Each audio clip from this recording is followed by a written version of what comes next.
দেশের ক্রান্তি লগ্নে দায়িত্ব পালনে ইসির ব্যর্থ হওয়ার সুযোগ নেই বলে মন্তব্য করেছেন প্রধান নির্বাচন কমিশনার এএমএম নাসির উদ্দিন।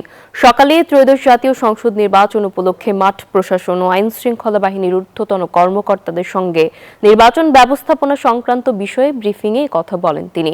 আইনের শাসন নিশ্চিতে মাঠ পর্যায়ে সবাইকে সঠিকভাবে কাজ করতে নির্দেশ দিয়েছেন তিনি।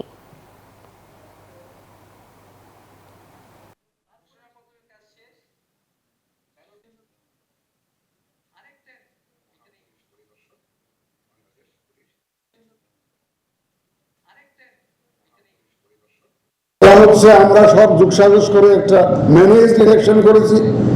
এই অপবাদ থেকে আমরা মুক্তি চাই, এই অপবাদ আমরা ঘোচাতে চাই, আমরা প্রমাণ করতে চাই যে আমরা সঠিক সুন্দর নির্বাচন করতে পারি।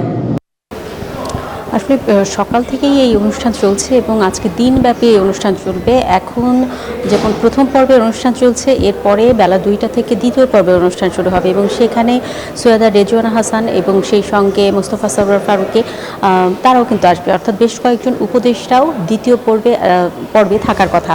আর প্রথম পর্বে একদম শুরুতেই প্রধান নির্বাচন কমিশনার এএমএম নাসির উদ্দিন তিনি আসলে যে কথাটি বলেছেন যে পাতানো নির্বাচন এর আগে হয়েছে, সে সকল পাতানো নির্বাচন আসলে এবার হবে না। এবার খুবই সুষ্ঠু একটি নির্বাচন হবে এবং সেই সুষ্ঠু নির্বাচনের জন্য তিনি আইন শৃঙ্খলা বাহিনীকে আহ্বান জানিয়েছেন তাদের দায়িত্বটি সঠিকভাবে পালন করবার জন্য। এবং তিনি আরেকটি কথা বলেছেন যে এবার তিনি দেখিয়ে দেবেন যে একেবারে ভালো নির্বাচন কাকে বলে এবং আইনের শাসন আসলে কাকে বলে। অর্থাৎ নির্বাচনের সময় প্রতিবারই আমরা যেমন দেখি কিছু সহিংসতার ঘটনা ঘটে, কিছু অনিয়মের কথা আমরা শুনতে পাই, তো সেসবের কোনো কিছু এবার থাকবে না, এরকম কথা তিনি কিন্তু জানিয়েছেন। আর আপনি জানেন যে এখানে আইজিপি তিনিও আসলে এসেছেন এবং তিনি যে কথাটি বলেছেন যে 5 আগস্টের পর থেকে তিনি দেখেছেন যে বেশ প্রতিকূল একটি পরিস্থিতি, সেই প্রতিকূল পরিস্থিতির মধ্য দিয়েই আসলে পুলিশ বাহিনী কাজ করে যাচ্ছে। তো তাদের পক্ষ থেকে যা কিছু করা সম্ভব সেটি তারা করবেন। আরেকটি বিষয় তিনি বলেছেন যে পুলিশের যে বদলির বিষয়টি, আপনি জানেন যে তফসিলের পর থেকে যে কোনো কর্মকর্তার বদলির বিষয়ে নির্বাচন কমিশনের অনুমতি লাগে। তো তিনি একটি আহ্বান জানিয়েছেন নির্বাচন কমিশনের প্রতি যে নির্বাচন কমিশন যেন এই বিষয়টি দেখে যে তাদের কোনো কর্মকর্তাকে বা তাদের কোনো সদস্যকে যদি বদলি করা হয় তাহলে সেটি যেন তাদের সঙ্গে আলোচনা করে নেওয়া হয়, অর্থাৎ কর্তৃপক্ষের সঙ্গে, পুলিশ কর্তৃপক্ষের সঙ্গে যেন আলোচনা করা হয়, এরকম একটি আহ্বানের কথাও কিন্তু তিনি জানিয়েছেন।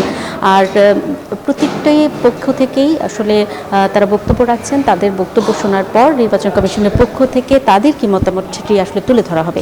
এই ছিল আমার কাছে এখান থেকে সর্বশেষ খবর। অন্তরা, আপনাকে ধন্যবাদ।